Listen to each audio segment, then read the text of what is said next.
Bueno, abrimos ahora la columna de salud sexual. Le damos la bienvenida a nuestra psicóloga y sexóloga de cabecera, Rosana Pombo. ¿Cómo andás? Buenos días, ¿cómo les va? Muy bien. Muy bien. Bueno, hoy nos propones hablar de la orientación sexual. Estamos en el mes de la diversidad y a pocos días de celebrarse además el Día Internacional del Orgullo Gay. Bueno, nos proponemos hablar, entender un poco más sobre orientación sexual, un tema que ha evolucionado, creo que con más intensidad en los últimos años, ¿no? Sí, rápidamente. Exactamente. Sí. ¿Dónde estamos parados? Porque a veces cuesta un poco... Teníamos como marcado que la orientación sexual era ser lesbiana, ¿no? O gay, hombres con hombres, mujeres. O hetero. Y hasta Sí, ahí. y hasta o ahí. hetero, claro. Pero ahora hay una multiplicidad de orientaciones sexuales que a veces cuesta un poco... Sí, Lore, exactamente. Y la idea es justamente eso. La idea es poder visibilizar las diferentes orientaciones sexuales, así como las diferentes identidades sexuales, géneros.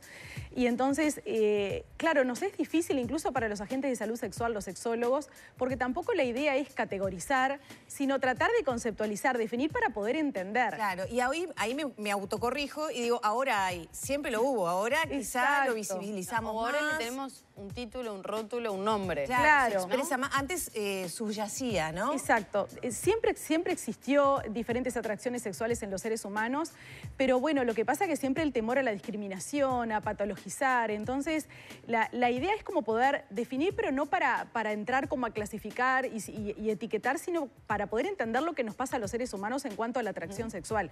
Les contaría que ya en la década del 50, con Kinsey, con el informe Kinsey, la ciencia ya había descubierto que en realidad había un espectro en cuanto a las orientaciones sexuales, que podía ir desde una persona que se definía exclusivamente heterosexual a una que se definía como extremadamente homosexual, exclusivamente homosexual, y en el medio la bisexualidad. Pero después hay un gran abanico que incluso el propio Kinsey en aquella época había dicho que había personas que no estaban dentro del continuo porque se definían como que no tenían ningún tipo de interés sexual, que hoy los conocemos como los asexuales.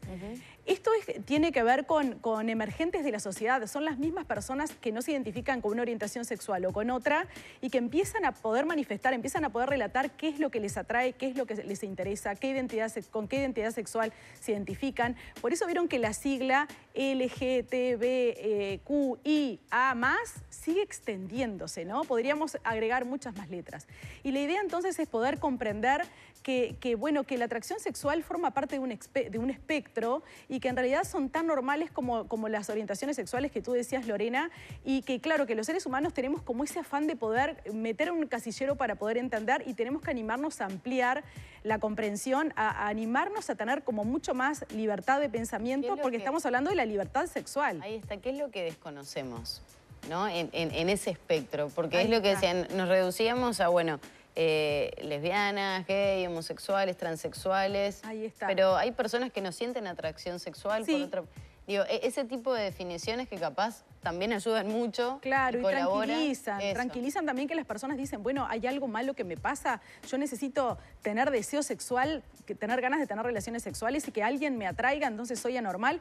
Y bueno, hace muy poco tiempo y muy pocos años que encontramos la definición de la asexualidad, que son aquellas personas que no sienten atracción sexual por nadie, de ninguna orientación sexual. De hecho, es como una nueva orientación sexual que está en debate en la propia sexología como ciencia. No quiere decir que no puedan tener pareja, son personas que sienten atracción romántica, son personas que pueden formar vínculos de pareja sin relaciones sexuales, sin necesidad de relaciones sexuales, lo que no quiere decir que sean célibes, las pueden tener y las disfrutan, pero en realidad la atracción va hacia lo romántico.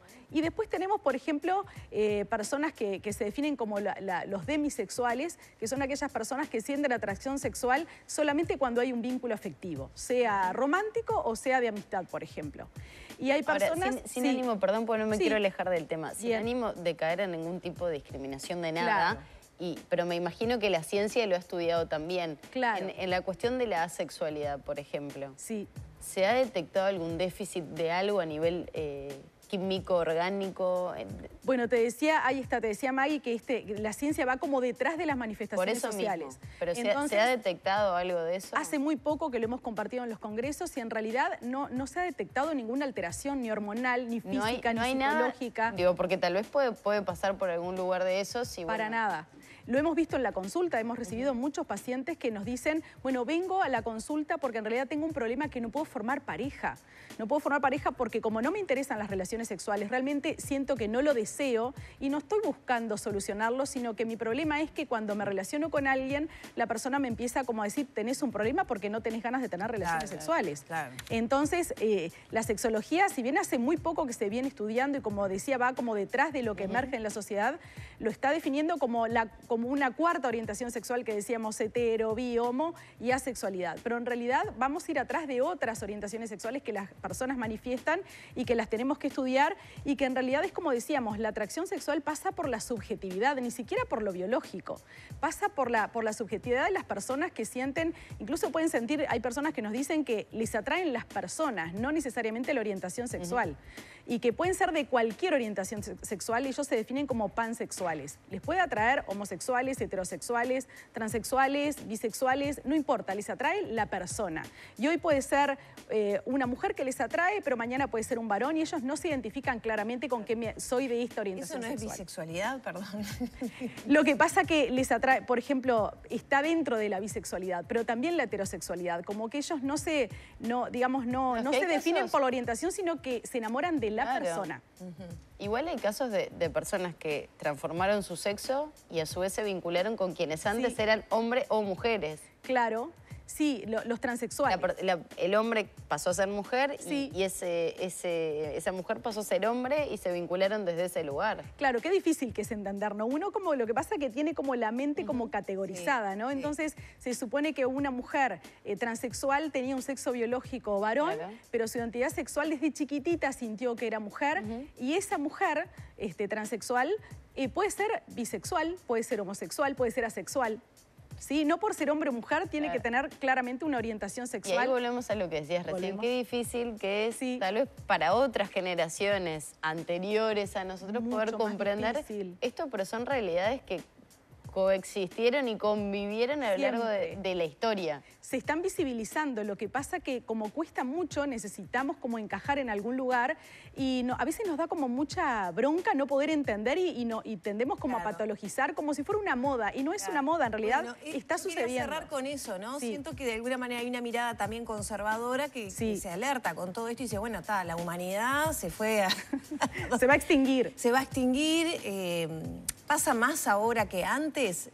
¿El aumento de las libertades promocionó o hizo aumentar estas variedades? Lo que pasa es que las personas empezaron a entender que lo que les pasaba era normal. Capaz que antes no se animaban a relatarlo por la discriminación, por el bullying, ¿no? Entonces desde la década del 60, del 70, casi 69, con el Día del Orgullo Gay y todas las marchas reivindicativas y después que se ha sumado toda la comunidad LGTB, bueno, a través de esas marchas, igual que lo que pasa con el feminismo, empezamos como a legitimizar, a tomar conciencia, a respetar y atrás de eso también va la ley.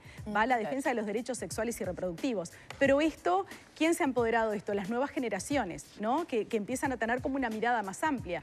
Lo mismo, yo qué sé, con las relaciones sexuales que hasta hace 50 años... Era impensable. Exactamente. Bueno, muchas gracias. Me parece muy interesante, ¿no? Y como lección también, como pensar, ¿por qué tengo que entender todo, no? Cada uno tiene que ser feliz como y respetar, se sienta. sin cuestionar, respetar, claro. Exactamente. Sin necesidad de encasillar en preconceptos que yo tengo por cambio de paradigma. Totalmente. Lo que pasa es que también es importante que lo podamos entender para poder entender al otro o a la otra y poderlo respetar también, ¿no? Muchas gracias. Un gusto, como siempre. Cerramos por aquí la columna de salud sexual de Arriba Gente. Ya son las 10 de la mañana, 17 minutos. Hay más noticias para desarrollar con ustedes.